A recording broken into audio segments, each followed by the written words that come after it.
I'm Dan Drake. This is Front Up on Geno TV and Channel 99. Good morning, Rick Atherton. It's wonderful to have you with us. Morning, Dan. We've got a few things to talk about. So we got two cameras here, Dan, We got two right? cameras in the new studio. Or three, actually. 1, 2, 3. Oh, right. And I think the first thing we should talk about is the sort of the aftermath of the vote on the Madigan sewers, which were turned down, probably in part because of your impassioned plea in your letter to the Inquirer and Mirror. Well, maybe in part, but I think there are all kinds of reasons. You know, that's only one part of it. I think the amount was an issue, how it was being paid for was an issue, concern about the landfill, you know, all of those things. And also, I think when the vote was held, I submit that was one of the things. One that you mean because that might have impacted turnout, for example? Yes. That could well be. So one of the initial questions going way back when was whether or not this should have been an annual town meeting and a vote after the annual town meeting as opposed to a special. And when there are significant zoning or capital items, we ought to think about that as a town because you usually get a better turnout, Dan. So that's an issue. Right. Anyway, where do we go from here? Well, I think at the moment we're going to have to revisit a number of things, it would seem to me. One, for example, the question of the administrative consent orders in Madigan that have sort of delayed some of the conversion to alternative systems. I think the Board of Health has to look at that again because there's a judgment call. Those were all entered into thinking the sewer was on its way. And while the sewer could still be on its way at some other time, you might have another vote. But in the meantime, it doesn't look like that. Right. And I don't know that we can wait. And the Board of Health a couple months ago voted to adopt a policy that if you put in an alternative system, you wouldn't have to hook up for 10 years anyway. So even if people put one in now and the sewer came in 5 years, they have a hiatus in terms of trying to recoup their investment, so to speak, Dan. So I think there's some protections for people in Madigan. But in the meantime, you do get a reduction in the nitrogen going into the creek or into the pond. Right. You know. Which is what the whole idea. Which is the TMDL is I mean, in the if creek. we'd actually made people put in enforced the inspection system to begin with and made them put in the alternative systems 5 years ago, the problem might have been dealt with by now. Dan, exactly. So, you know, we've been in sort of this, you know, you might call it a delay mode with good intentions. I don't think people were trying to miss the ball here, but nevertheless, that time frame, as you say, and I think a number of people in Madigan, the vote in Madigan wasn't clear one way or the other, is my estimate. And I think some people there were concerned that we weren't enforcing putting in alternative systems, and that, as you say, might have helped. And I think the question of the landfill is still out there. That was my next topic. You know, well, it's an important issue because we're taking all of our sludge and so forth. And I've never been in favor of another line landfill because to me what we're doing is, you know, we're importing all this stuff from off island. Everything goes through the landfill, and the residuals that we can't compost or they're not C and D that goes off sit in a lined landfill. So we're building another area another potential time bomb. Yeah, for forever is the theory. I mean, now some people hope that could become fuel for some kind of a power production system at some point, gasification. But you know, that's been, you know, 10 years into the future for 10 years. Right. And it just doesn't seem to be on the horizon. So I'm not in favor of starting another mountain, so to speak. And even though it could be expensive, I think we need to find alternative ways to take care of that, doing off our. One thought is to go back to treating the landfill like a transfer station. So what you can't take care of properly here or recycle, we transfer and we ship it off island, just like the vineyard. So we should, and the contract with Waste Options is what, coming up in another 7 years or something anyway. So we really have to address this now.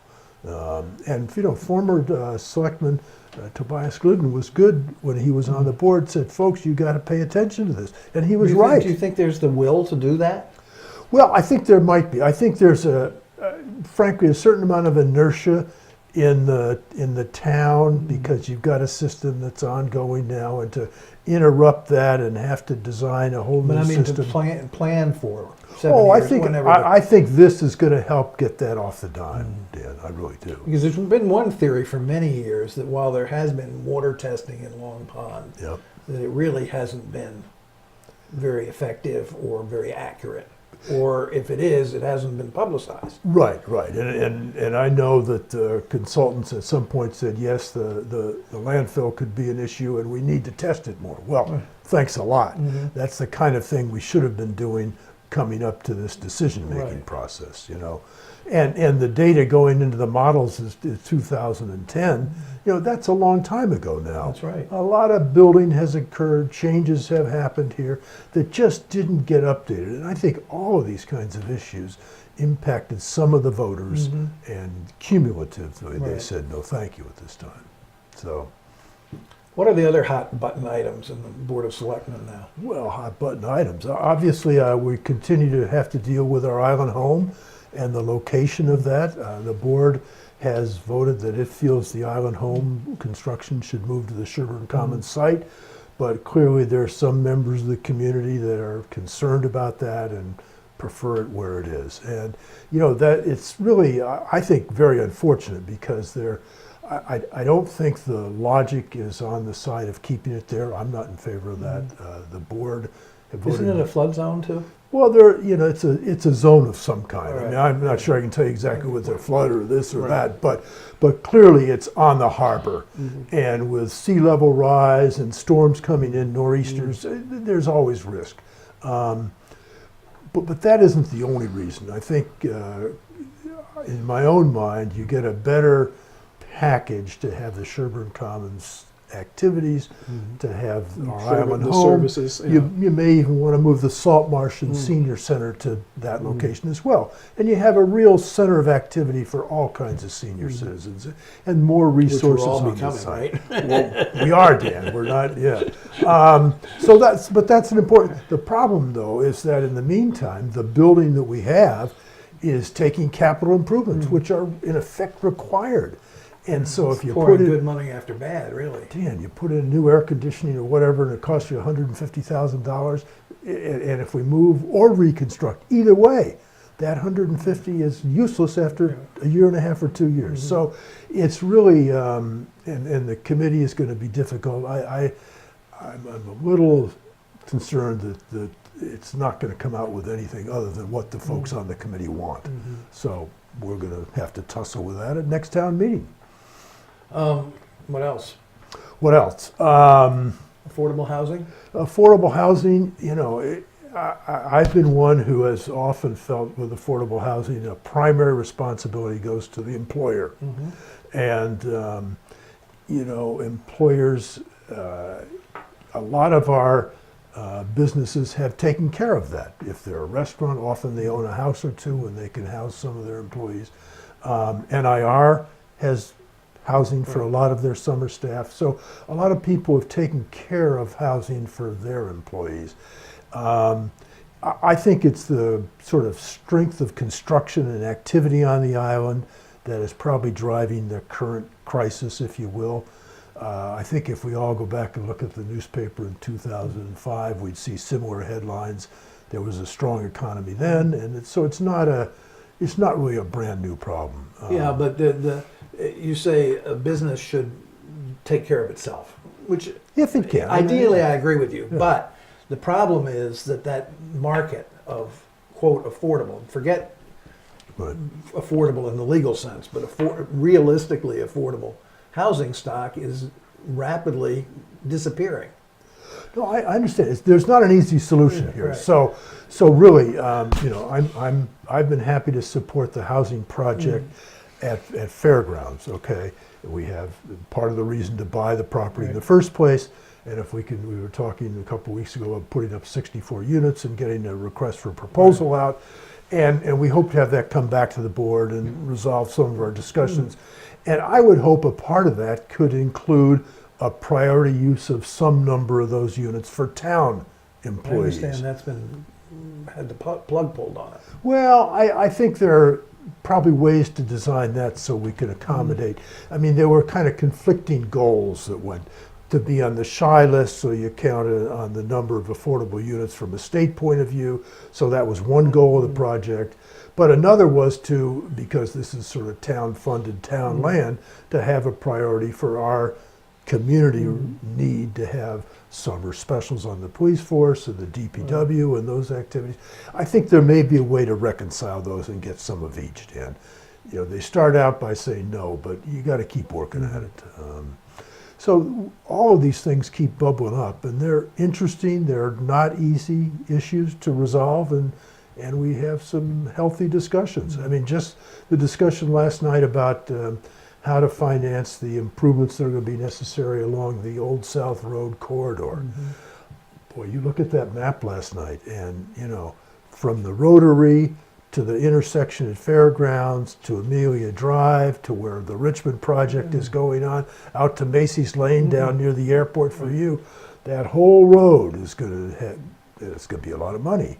And how should we pay for that? And who contributes to that? Well, we just freed up $80 million, right? Well, I look at the 80, you know, interesting. I look at that a little differently. It seems to me that I was being partially facetious. I know you are, but not entirely, but not partially. entirely. So some of that 80, you know, if you spend some on the landfill and some on, you know, working through other parts of the project, you know, you might find that the combination of those meets the need, and you've spent 20 million instead of 80 million. I mean, I'm not sure how that'll work out, so we'll see. In that vein, let me interrupt for a minute. One of the issues in the harbor still, we've taken care, hopefully we'll by 2018 or 19 or whenever, taken care of the sewer issue in Main Harbor. We still have runoff to deal with, but the other issue we have to deal with is gray water from the boats in the summertime. Right. How would you feel, this is just an idea that I've had, and I just wondered what you think about it, if the town were basically to pay for the sewering of the boat basin? That's interesting. So that boats there could easily hook up just like they do to power. Right. Well, you got to think about that a little bit. I mean, who pays for it? That's what I say. If the town, and you know, obviously, again, ideally, the owner of the boat basin would pay for it. Right. But I'm suggesting that maybe in order to get it done and get it done effectively and so forth, that it should be a town Well, project. I think that maybe it could be a shared or project shared, or in some paid way. for by user fees and so forth. I mean, you know, one of our favorite citizens came before the Board of Health a couple of months ago, our friend Mr. Bender, and It's his shtick. Yeah. Well, and he's right. and he's a smart guy. You know, we need to pay attention and not dismiss his concerns. Right. So, as the Board of Health, we said, look, can we find some off-island person, you know, MIT or Woods Hole, someplace, to come and talk to us seriously? Right. So we need to resolve these kind of different points of view on gray water. Some people say, "Oh, Well, it's illegal, first of all. right." So I you start understand. with that. and well, and that's so interesting. And then why the harbor master's not finding a way to enforce it? Right. You know, their choices are being made, but it's on the Board of Health radar now. Really, thanks to Steve Bender, and we're going to get back at that. This Board of Health has been, I think, really quite good, and even adopting the regulation to require alternative septic systems in the Nantucket Harbor watershed, Dan, as properties transfer or they fail their inspections. That's a major step on this island to do that. And we may have to do some of that in Mattocket along the harbor itself and have the same kind of treatment on both harbors. So. It's interesting in Mattocket, just as an aside, there's a new home on Eel Point Road facing the harbor. Yep. In the back of the property, it's a 3+ acre property. Mm-hmm. In the back of the property, there's a solar array. In the very front of the property, closest to the harbor, is a septic system. Right. That's just a good example. Yeah. Why did we do that? You know, who knows why? But and if it's a regular Title V or is it an alternative system? I don't know. I'm not sure either. And maybe tight tanks are appropriate that close to the water in Mattocket. You know, and we hear from the consultants, well, the state. I don't know whether the knows, Board of you Health know. or the plumbing inspector has the power even to tell them where to put it. Well, But- they may not if they come in with a plan. But I think, you have certain setback requirements and so forth. As long as they meet them, that's maybe what we have to do. But we maybe should revisit those. And so if a site has... Well, it's too late now. But, you know, for the next one that comes along, maybe we should say, leach fields have to be at least 300 feet back from the harbor if it's possible, whatever. Right. So there are additional regulations we might look at.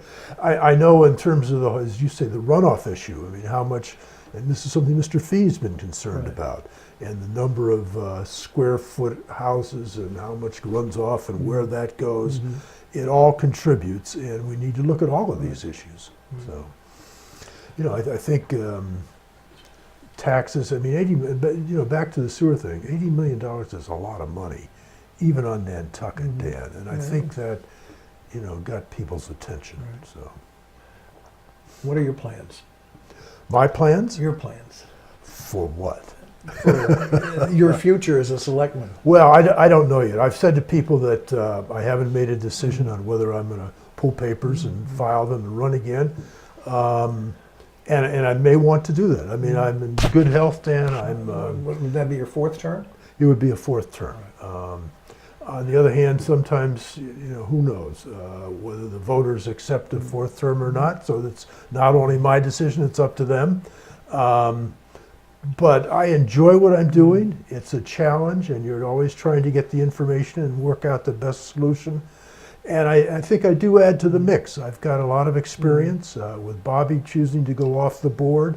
And, you know, Matt has his experience, but I think I add to the mix. So it would be up to the voters if I decide to run. Do you have things that really compel you to try to seek a fourth term in terms of unaccomplished goals? Well, you know, I hear that a lot. Gee, I want to run because I have these three Right, things I want to exactly. do. But, you know, I've been involved long enough. There are always new things, and no one specific thing is driving me. I think of it more as trying to make sure the town is making good decisions, has good management, and information-based judgment on issues. So, and I think that's across the board.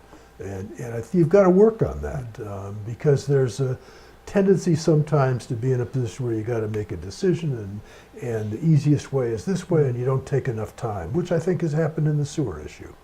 So I've asked you this before, and I'm going to ask it again. I'm going to ask it again. Do you still think that the form of government we have is the best one? You know, I happened to talk to a guy the other day who was from, I think, Greenwich, where they have a three-person board and an elected town council. A town council of I don't know how many members. Right. And like Falmouth has an elected town meeting group but it's a much bigger group. Right. So there are alternatives.